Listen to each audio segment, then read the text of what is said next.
Adam. Thank you, Sean. The President speak this morning about Puerto Rico. They're going to begin defaulting on their debt May 1st without some kind of solution.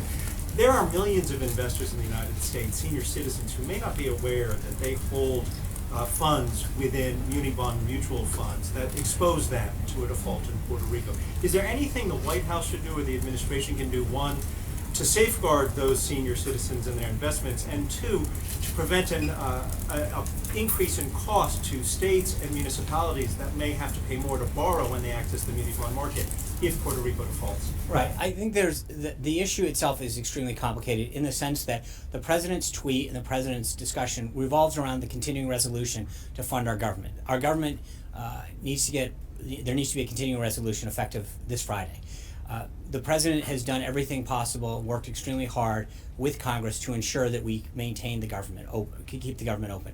The Democrats at the last minute have come in and thrown a lot of monkey wrenches into the ability for this to get done, despite the president doing everything that he can to show good faith to keep this going.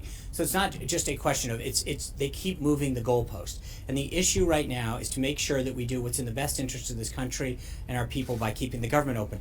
That's the issue at hand right now, not a question of whether or not that can be dealt with. There are ways that issue can be dealt with, but throwing in it at the last minute and trying to gum up keeping the government open is probably not the most effective way. The CR is different, but Puerto Rico defaults with or without the CR. Is the administration working with Puerto Rico? And I think that is a separate issue that needs to be addressed by Congress in terms of how it gets done. I think that the method right now is to make sure that we do everything in our power to keep the government open effective Friday.